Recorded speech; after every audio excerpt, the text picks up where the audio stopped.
Hello everyone, and welcome to Speaking Up to Gender Norms, Resources for the Classroom. My name is Dr. Kimberly McFall, and I'm an Associate Professor at Marshall University. I serve as the Graduate Curriculum and Instructor Program Director and also the School Library Media Program Coordinator. Our job as educators is to use resources that will support our curriculum and our pedagogy. Sometimes, it's hard to continue the pace of reviewing and collecting books that support changing curriculum and trends in our society that are also vetted and reliable. This is where I encourage you to reach out to your school or university library. Our job is that we are the gatekeeper of information, letting the good stuff in and keeping the bad stuff out.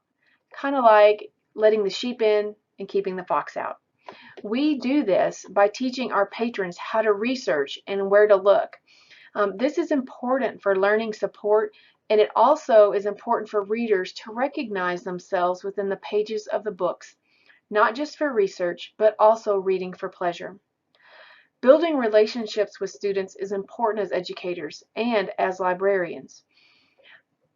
We help people find their place in society. The term mirrors and windows is being used more frequently, but was introduced by Dr. Sims Bishop in an article entitled Mirrors, Windows, and Sliding Doors, where she famously wrote, "Books are sometimes windows, offering views of worlds that may be real or imagined, familiar or strange. These windows are also sliding glass doors, and the readers only have to walk through in imagination to become part of whatever world has been created or recreated by the author.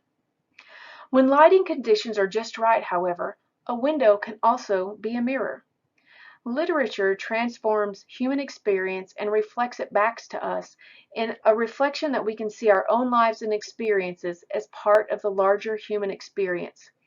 Reading then becomes a means of self-affirmation, and readers often seek mirrors in their books." The idea behind Dr. Bishop's work is simple. All readers need more books with characters of all ethnicities, backgrounds, having a diverse range of experiences.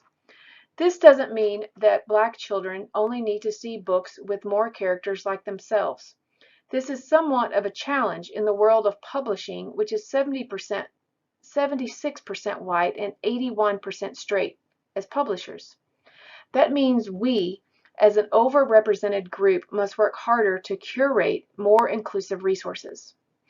Children from non-marginalized groups, white kids, need to see the aforementioned books too. When white kids only see white kids and characters all the time, we get a really distorted view of reality. So white kids are overwhelmingly seeing mirrors, but not so much windows. And that is a huge problem because that also means that children of color are not seeing themselves. White librarians also often wonder how they can, quote, get kids to read diverse books, rather than simply just have them sit on the shelves. The implication is that they support diverse books in theory, but we can't justify spending money on them if they won't be used. There is much to unpack in this train of thought. Why is ethnic diversity considered a barrier when white children regularly enjoy books about animals or fantasies? Why are, quote, diverse books often promoted to young readers in a way that makes them sound like boring social studies titles? How are titles with multicultural content incorporated into collections? Are they well represented, for example, in popular sections like graphic novels or fantasy? Diverse books go far beyond skin color. It also needs to highlight background, culture, gender identity, sexual orientation, and disability. In this talk, I'm going to share a few books that deal with hard topics that are a starting point for you to work from. The contents that I'm going to share with you today include rape or sexual assault, social justice and racism, and LGBTQ storybooks. The first book I'm sharing with you is Speak by Lori Halse Anderson. It was released originally in 1999, and even more than 20 years later, this book is still one of the most challenged books due to the topic of rape. The book examines how important it is to speak up for yourself after a sexual assault has been encountered, and how sometimes it takes months or even years to have the courage to do so. The protagonist, Melinda, deals with not fitting in anywhere, enduring much social turmoil due to the actions that she took at a party, and now she must deal with the trauma friendless. She turns to her art as a life-saving outlet and finds an ally in the art teacher, the only one who seems to know that something is actually wrong. This book gives people the power to find their voice. The characters are well developed, and the story is written in such a way that your heart actually hurts for Melinda so much, allowing the reader, even if having never experienced a sexual assault, a look into the trauma and what a challenge even day-to-day living is for some who has experienced it. The story spends more time on the demons in Melinda's head rather than a graphic retelling of the assault. Yet this book has still managed to be number 25 on the list of most challenged or banned books over the past decade. It parallels gender and political issues that have become a major news spotlight during the Me Too movement. The newer versions of the book include many resources for discussion guides and an author interview. It was also released as a graphic novel in 2018 with powerful imagery that will really speak to the visual learners and readers. Topics like rape, sexual assault, and slut-shaming should and need to be spoken about. Asking for It, released by Louise O'Neill in 2015, is a book that does just that. The protagonist, Emma O'Donovan, is 18 and beautiful, and she's basically the queen of her small Irish town. Everyone wants to be like Emma. She isn't perfect, she's just a normal girl, a good girl. Then she goes to a party, she drinks too much, and she takes drugs, and she ends up with a stretch of time that she can't account for. She doesn't remember how she ended up collapsed on the porch that morning. There are photos on Facebook of a girl called Emma, but how could it possibly be the men that in the pictures that are doing those horrible things is to her? Even as she struggles to apply the word rape to what happened to her, the town is turning against her. The Golden Boys would never do anything like that, so it must be Emma's fault. It's her fault, because she was asking for it. This book about rape culture was very hard to read, I think because it is a reflection of reality. I actually found myself picking it up and putting it down several times. It deals with several topics that are tough to talk about, but it is a well-written resource for people, especially teens, to relate to those who might have experienced a sexual assault trauma. It's an opportunity to open up discussions around consent and assault in a relatively safe way. Asking for It is difficult to read because nothing ever gets better for Emma.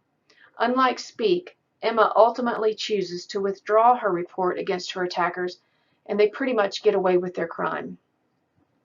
Both Speak and Asking for It highlights how young adult literature is an important place to start difficult conversations, because through fiction we develop empathy, and we can talk about complex and emotional topics because it is all happening around a made-up person.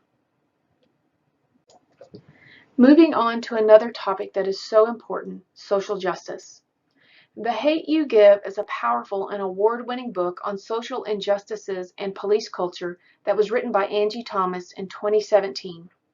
Although set in a fictional town in the South, it could be set in any town, any place, really. Inspired by the Black Lives Matter movement, The Hate U Give addresses issues of racism and police violence as witnessed by Star, a 16-year-old girl who navigates between her poverty-stricken neighborhood and the wealthy suburban prep school that she attends. She is the sole witness to a police shooting and killing of her best friend Khalil, who is unarmed, at a traffic stop and may or may not have been a drug dealer. In 2017, an interview with the author stated, "When you say Black Lives Matters to 3 different people, you get 30 different reactions. There are so many misunderstandings, but there's the assumption that this book is an anti-police book, when in fact it is an anti-police brutality book." Because of the Black Lives Matter movement, I personally have become more aware of social injustices. This book was really the first time that I noticed a secondary topic called cultural code switching and started to understand how it works. Basically, it means how when you are from one place but must fit into society using norms of another culture. It also made me consider how exhausting it must be for people of color to operate day to day in our society. This book has often been in the top 10 most banned books since it was released. One of the reasons for hitting the banned book list besides the anti-police culture is the language. There are 89 F-bombs in The Hate U Give. The well-made 2018 movie has likely helped people give this book a second chance. The book and movie are both a chilling preamble to what was about to happen through the killing of George Floyd by a then Minneapolis police officer in May of 2020. White Americans are watching this movie and reading this book, trying to understand the topic in ways we never thought about, which is basically the problem. To many white Americans, it is scary because it starts to crack a foundation of oppression that we have considered the protection and have lived under so long. This book and movie opens up conversations of class and race oppression and how we must look inside before changes will happen on the outside. Do not miss this book. In my opinion, it is one of the most important young adult novels that have ever been written. Another book not to be missed is Stamped by Jason Reynolds and Ibram Kendi. It was released in 2020 and is a reimaging of Dr. Kendi's book, Stamped from the Beginning, that was released in 2016. The idea of this book is that high school students should be able to learn in a very detailed and clear way the history of racist ideas, so that they won't have to spend their whole lives struggling with the ideas in the ways so many adults have. It is written in a way that is stunningly accessible to youth, and it takes the work of Dr. Kendi and breaks it down without losing the essence of the history. Jason Reynolds stated, "When I approach this book, I think of it like I'm 16. What will make me want to read it?" I think a big part of the connection to the readers stems from Reynolds' determination to be honest about complex topics, deeming the common impulse to quote watered down tough subjects as disrespectful to younger readers. He says, "I'm really honest in the book. Instead of it being young people being talked at because it's nonfiction, they are brought into it." As a reader, you can expect moments in this book where you are instructed to pause and digest. In one section about white privilege, Reynolds prompts readers to take a breath, hold it in, then breathe in and out. Where he encourages the exhale, the word privilege is spaced out across the page. It's almost as if you are breathing it out, he says. Like, it's okay for us to sit and think about this concept. This book comes with many educator resources available to help guide discussions through complex and sometimes controversial topics.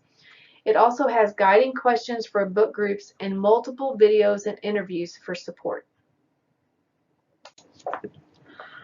A book worth investigating for your library or story time is I Am Jazz. One thing that you'll note about most LGBTQ stories is that they're typically about love, acceptance, and caring for each other, which is a message that is important and should be resounding no matter what. This particular book is an autobiography of a transgender child based on the real-life experience of Jazz Jennings, who is a spokesperson for trans kids everywhere. This book was written by Jessica Herthel and Jazz Jennings, and it really empowers the reader to stay true to who you are. It also is a good opportunity to open up conversations about what transgender means and what it is, as the character in this book, like the author, has transitioned from a boy to a girl. The last book that I'm going to share with you today is And Tango Makes 3 by Justin Richardson and Peter Parnell. This book was released way back in 2005, and it's my first experience with a challenged book as a school library media specialist. It was pulled from our library on a directive from our superintendent, before it went all the way through our challenged book process and was ultimately put back on the shelves. But it still remains number 6 on the 100 most banned or challenged books of the last decade, which is pretty remarkable as it's over 15 years old. It's actually based on a true story of 2 penguins in the Central Park Zoo, Roy and Silo. Basically, the zookeeper observed that he had a pair of male penguins, and they like to do everything together.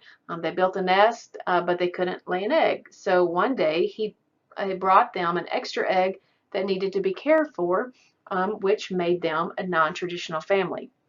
One of the reasons that this is a challenged book is because of what people complain of as homosexual overtones or a non-traditional family book.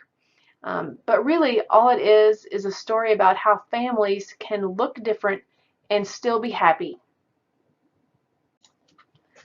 Here are some resources that I would like to share that support this presentation. It is a link to What is Cultural Code Switching, An Educator's Guide to Stamped, the American Library Association's Top 10 Challenge Book Lists, and the Frequently Challenged Book List that I referred to throughout.